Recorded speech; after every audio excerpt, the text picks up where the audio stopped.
What is going on, guys? It's Jew coming to you with another video reaction. This time I'm going to be reacting to something different. I'm not going to be reacting to anything that I've reacted to in the past. This is going to be something different. There's nothing to do with comics or movies or nothing like that. But we're going to be reacting to this video. It's called Soldier Who Defeated 32 Germans Without Bullets. Harlem Hellfighters, World War One. This is the video from Simple History. And without further ado, let's go ahead and get into it.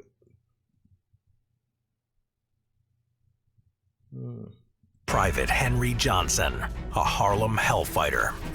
On April 8, 1918, the 369th U.S. Infantry Regiment fought on the French front lines, remaining there for 191 days, longer than any other American unit across the whole of World War I. They were given the nickname the Harlem Hellfighters by enemy German soldiers, with one prisoner having said his German friends were more hesitant to attack, quote, colored U.S. troops. One of those Hellfighters was Private William Henry Johnson, known just as Henry Johnson. Born in Winston-Salem, North Carolina, Johnson had a variety of jobs before enlisting, including chauffeur, soda mixer, and laborer. He enlisted in the U.S. Army in June of 1917 at In other words, he was probably like a slave. I mean, I'm just saying, they just named a whole bunch of stuff that he did as a job before enlisting into the Army. Chauffeur, like pretty much doing something for somebody else. approximately 25 years old. His actions during the war would lead him to becoming one of the most famous of all World War I African-American soldiers. The story of his heroism is better known today, but for all his bravery, Henry Johnson did not receive the recognition he should have. This is his story. In 1914, when World War I started, racial laws and tensions were still very much prominent in American society. Wow. Just imagine seeing a sign that literally says whites only. Especially seeing that today. That would never fly. Not a chance. Especially today, 2023. They really ain't playing. Black people, or African Americans, were marginalized, segregated, and treated like second-class citizens across society. However, they were deemed good enough to die for America, and African Americans themselves jumped at the chance to prove their worth, believing it would lead to an overall reduction in racial bias in American society. In 1916, Johnson joined the all-black 15th New York Infantry and formally began training at Lafayette Hall. A year later, when America entered the Great War, the unit was the first in New York to be recruited to full strength due to an outpouring of African American volunteers. But white Americans still were unwilling to fight alongside their African American counterparts. Because of this, the American Expeditionary Forces commander, General John J. Pershing, instead assigned Johnson and the 15th New York away from American troops. In November 1917, Johnson's unit was sent to France, where they were expected to help serve the French Army's 16th Division. The French lacked the racial segregation and bias that was prevalent in American society, and although there were still racial issues in Europe, they happily... Interesting, they said that they lacked the racial bias and prevalence they had in America. We may lack. They're not lacking, they just didn't. It just wasn't the same. It was treated differently. It was moved differently. There was always like this connection between like countries like France and some parts of the UK, but African nations. So welcomed the infantry with the title of the 369th U.S. Infantry Regiment and fought alongside them without the same prejudice. On May 15th of 1918, Henry Johnson was guarding a sentry post from midnight to 4 a.m. alongside fellow soldier Needham Roberts. Johnson, already convinced that the German snipers who had been shooting at them earlier were still around, told his sergeant they should send better men who knew their rifles to guard the outpost. His request was laughed off, but Johnson was soon proven right. At around 1 a.m., a sniper fired from the darkness, missing the men. When reported to Sergeant Roy Thompson, all Johnson got in response was a laugh and the comment, "You scared?" Johnson, being Are you serious, man? Like if you're telling me that somebody's sniping and then you're gonna laugh and say you're scared, hell yeah, I'm scared. Because first of all, they're shooting with Kar 98s. One shot. That's it. I mean, it don't matter what kind of sniper it is, one shot. So what the hell? No, they're sniping at the middle of the night. All it takes is one peek and you're pretty much dead. Brave beyond his years, told his sergeant he didn't fear the snipers, only wanted to warn him of their presence and the potential for an attack. Despite being ignored, Henry Johnson spent the hour laying out precautions that later that night saved his life. Taking a box of approximately 30 grenades, he began laying them out in lines, ensuring easy access should he need them.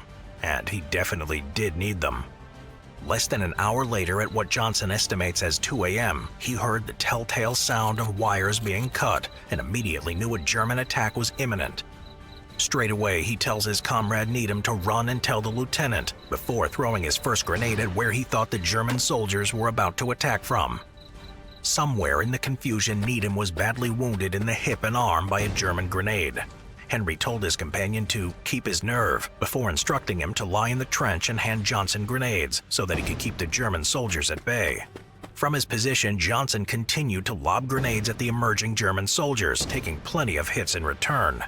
As he fought, he was shot at the whole time, taking hits in the head, lip, hand, side, and at some point... God damn. My man, this dude here, bro. This dude didn't care. He was willing to die for what he is doing. Like, that is a true definition of somebody that's willing to die doing what they do out there. You're going to take hits for France. I mean, I'm just saying, man. Smashing his foot so badly that after the war was over, he required a silver plate to help fix it.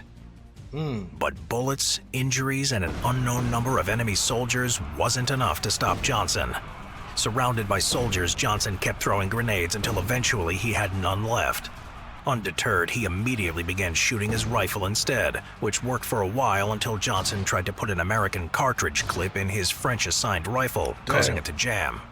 It's at this point that most people would think they were done for, but there was a fighting spirit in Johnson, determined to live.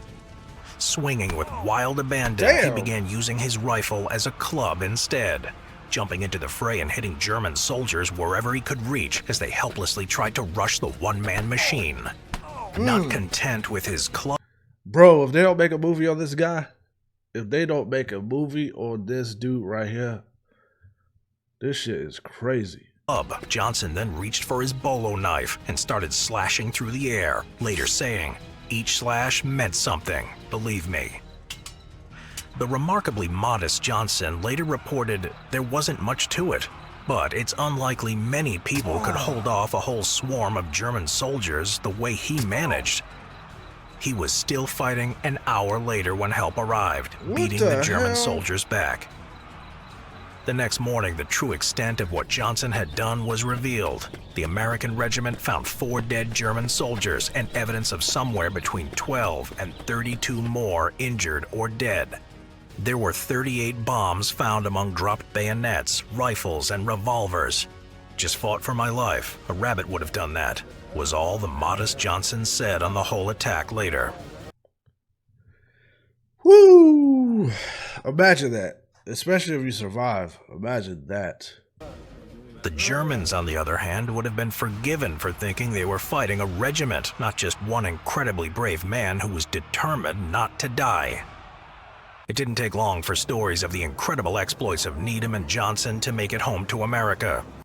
And you do have to put in consideration that the training back there was garbage. Not to take credit for what he did, but back then, in most countries, the army recruit was just throwing helmets on guys and suits and giving them guns and telling them to go out there. So they thought, you know, we got about 30 guys.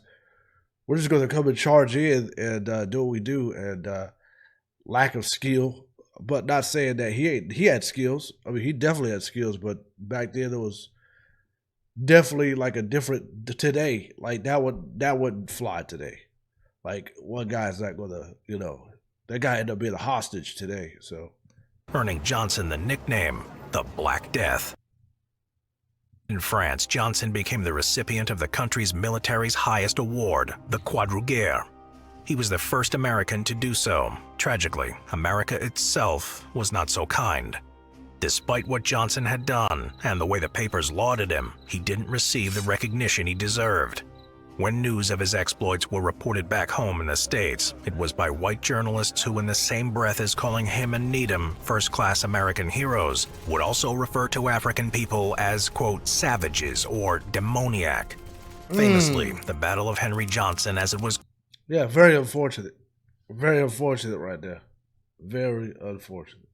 called, was first reported by Irvin S. Cobb of the Sunday Evening Post, who praised Johnson all while filing his report with racial stereotypes of African Americans. The Black American press, however, immediately lifted up and exalted its two heroes of the war. Their papers recognized Johnson and Needham as symbols of racial bravery, manhood, and sacrifice, positioning them as men of extreme valor.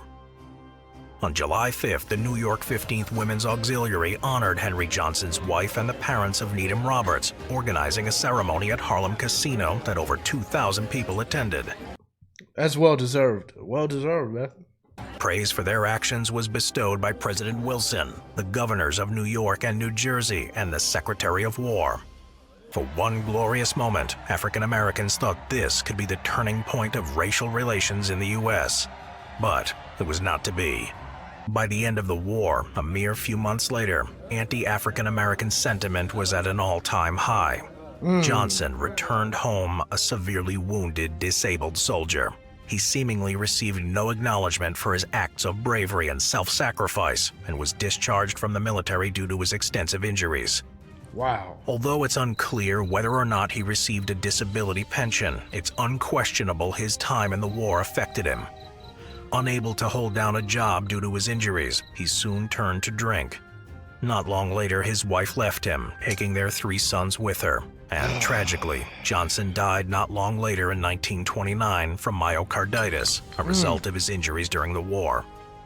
During his lifetime, America failed to acknowledge his actions due to the color of his skin, and it took decades for them to hold themselves accountable and posthumously rewarded Johnson for his actions. In 1996, the now deceased Johnson received the Purple Heart, the Distinguished Service Cross in 2002, and the Medal of Honor in 2015. You know, I don't like that. I don't like that they wait until thousands of years later, or not thousands, but hundreds of years later. Well, it's even 119, 20, whatever, a lot of years later, so many years, 60, 70 years later, to honor somebody, something that they'll never get to see, they'll never get to appreciate, they'll never get to feel recognized in their recognition. That's why there's always a saying that give credit due before they're gone. Like if it's at a job, you're not showing you're not giving the recognition to your great employees, and then they get upset, they leave the company, then you realize, oh my God, he was really good. Because when he left, we couldn't find a great replacement to fulfill the work that they were doing. And that goes in anything, whether it's in sports, whether if it's in schools or in life or in family situations. Some people wait until their siblings or parents or whoever or kids had passed or is gone or leaves, or in a relationship, they wait until someone leaves, they realize, damn, this person deserves credit. So, and that's basically what happened here. And unfortunately, back then when this happened, this was during the very tough times of racial division, and you couldn't. They just was not feeling good enough to give credit where it's due. So, yeah. So anyways, yeah, so if you like this video, go ahead and like it and leave a comment below and tell me what you think. And if y'all think I should react to more videos like this, leave a comment below. I'll see you on the next one.